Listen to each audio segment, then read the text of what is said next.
Welcome to Assembly Calendar. I'm Mike Friesen. With us for our program today, Assemblyman Bob Oakes. Bob Oakes represents the 128th Assembly District in New York State, an Assembly District that includes the counties of Cayuga, Wayne, and Oswego. And we want to thank you folks all throughout the region for joining us for our program today. And thank you, the very busy, well-traveled Bob Oakes, for joining us for our program today. We are keeping busy, but glad this is working out to get together, Mike. We had to reschedule this a couple times. This fellow right now has been in every single budget hearing that the legislature's been holding this past couple of weeks as they gather information on Governor Cuomo's budget proposal to the legislature. You've been hearing from commissioners, department heads, people who are vested in the various subject areas, environmental conservation, transportation, health, whatever they may be.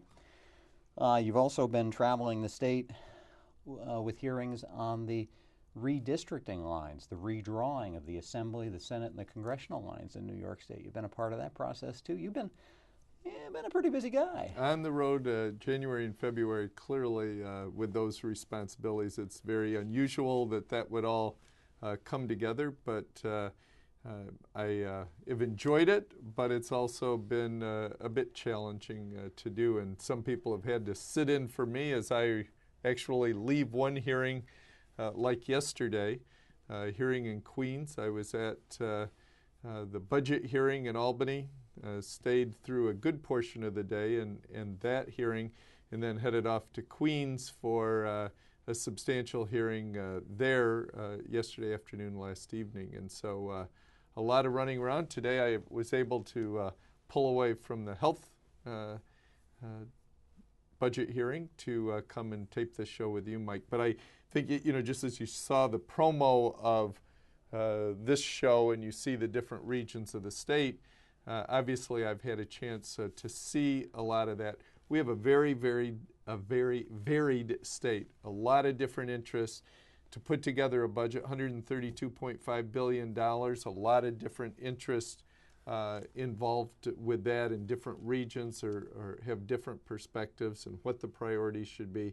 And clearly when you come to redistricting, the other thing that we're talking about, how districts are drawn, it impacts communities. These are going to be 10 years of how the districts are in New York. And of course, there's been input from the governor and questions of will what the legislature proposed stand. There's been pushing for a more independent process and whatever along the way. And so all those issues taking place. But most importantly, I think people need to have the opportunity to give input, and that's what I'm clearly involved with right now. And that's one of the things I love about that open to these programs that we do is you see the Statue of Liberty in the New York City skyline, and then a couple seconds later you're seeing these rural agricultural fields of central New York and upstate, the Niagara Falls, the racetrack at Saratoga, the skiing up in the North Country. I mean, it is truly a diverse place, and it makes for some interesting debate here at the state capitol. And when you get a chance to travel around and talk to people, I bet you hear a lot of interesting, different perspectives on things. Absolutely, and I'll give you a perfect example. Last night, the redistricting process affects every region of the state, and why? Well, population shifts over 10 years. And so how districts are drawn to say they're going to stay the same as before, on a proposal basis, out of 150 assembly districts, there's perhaps 3 or 4 that are exactly the same as proposed to be the same as 10 years ago.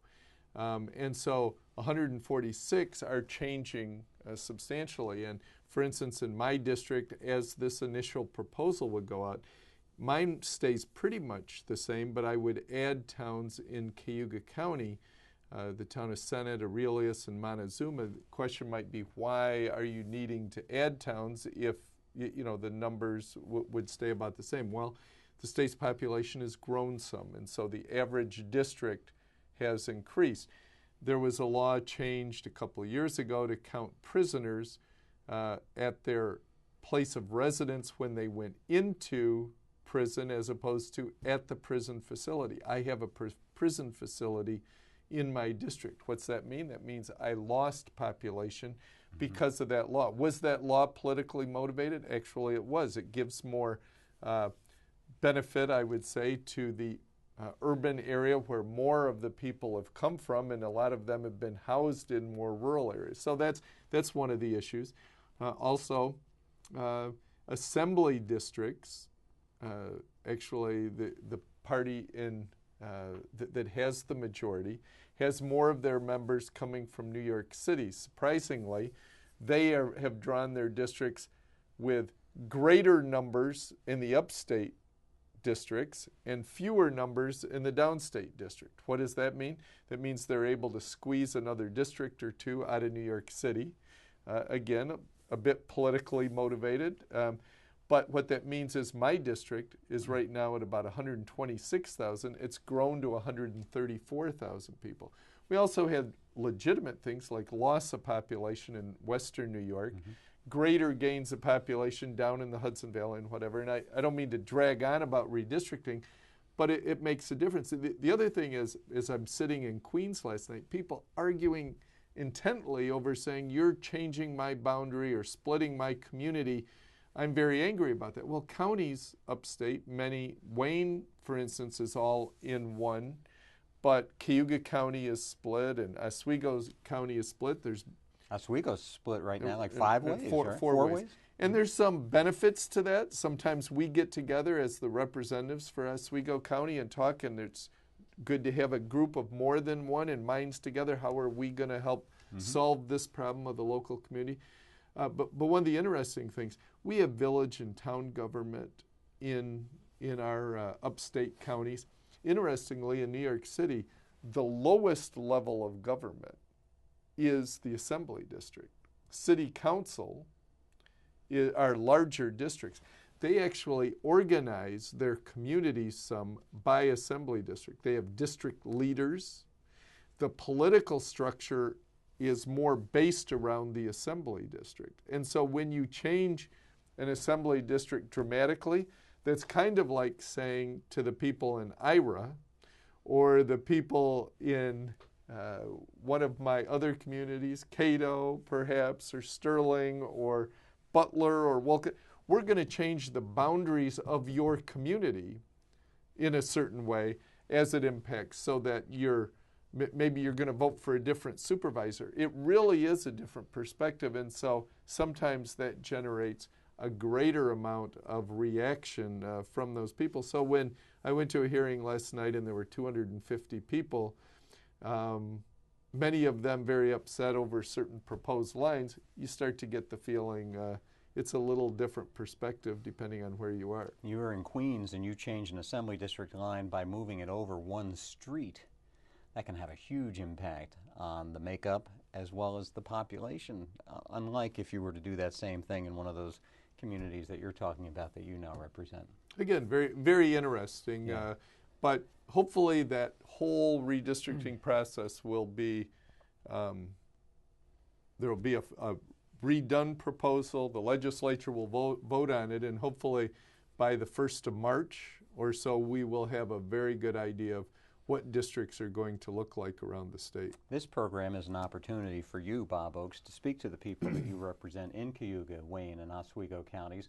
You've got other ways that you like to reach out to the people. You've got a series of your town meetings coming up that you get a chance. Again, you're putting miles on the vehicle, but you'll be traveling around to sit down. And you're also doing one of those tele-town hall meetings that I think people are just getting information about that right now, right? Well, actually, some years I've been able to do 25 town meetings in every community that I represent with the number of hearings and my responsibilities both on the road and in Albany. What we decided to do this year was to do 6 regional meetings so that it would be near everyone. And so on Thursday the 23rd, we're going to do a couple of evening ones, one in Hannibal and one in Sterling. And then on Saturday the 25th of February, we'll be doing some meetings in Mentz, in Port Byron, in Clyde, in Newark, and in Williamson. And holding those meetings, hopefully people will be close enough to those so that they might attend. But for those who can't go, actually on March 6th, a Tuesday evening at 7 o'clock, we're going to do a teletown hall. And hopefully people have received a flyer on this so that, or will be receiving that, so that it shows both those town hall meetings and this teletown hall. But in that one, there's an opportunity for people to just stay home. You know, if you can't get out and come to one of my town hall meetings, or if you'd rather just stay home, you can give us a call and make sure you're on the call list. But even if you're not, we'll try to get calls out to a lot of people. And basically, it's a call to your home and says, Mike, this is Bob Oakes calling. If you'd like to join in my teletown hall, press 1 and stay on the line, and pretty soon you'll be involved in that. And if you want, you don't have to say anything. You can just listen. But if you'd like to ask a question, you can hit one of the numbers on the keypad. You'll be prompted to do that. You can tell the person who you talk to what the question is and hold on the line.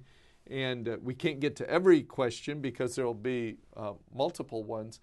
But it's a way to spend an hour. If you want some updates on the state budget, on what's happening in Albany, or just ask a question, this is a good opportunity for people to do that. You've done these before, and they've worked out pretty well for you. Absolutely. And, some people can only stay on 10 minutes before they have to run off to something else or watch their favorite show.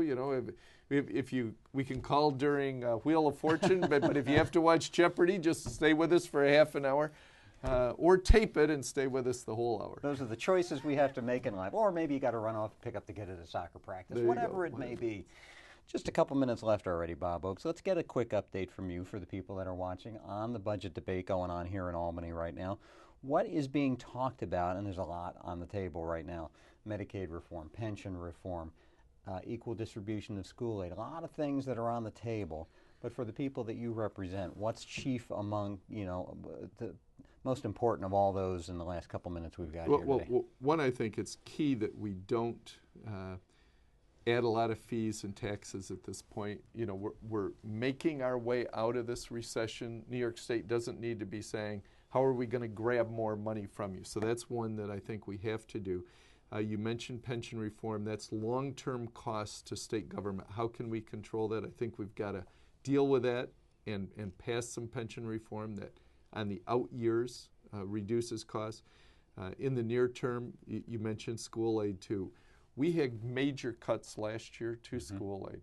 The question is now there's money going back in. The governor has kind of distributed it more evenly. We really feel that the schools that took the biggest hits last year when we took money away ought to get the most going back to them. And very honestly, if you look at the school districts in Wayne County and Cayuga and Oswego, many of them were in that category. And so we're hoping to get the governor to change his mind about that, and we're going to be negotiating and pushing our mind on that.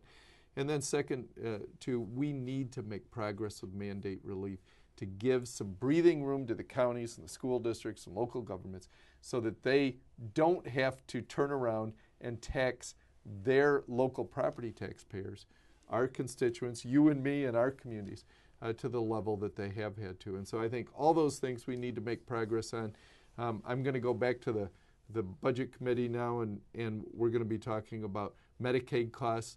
New York State spends the most of any state. We've got to work on controlling those costs and other areas of health care. But that in a quick synopsis is what I'm going to be working on in the days and weeks ahead. You brought me right up to the end of the program. I couldn't have asked for a better synopsis. Bob Oakes, thanks for joining us. Good luck to you. Safe travels for all those miles that you're putting on your vehicle over these last couple weeks and coming few weeks. We want to thank you folks for joining us, for spending your time with us as well. We'll hope to see you soon for our next edition of Assembly Calendar.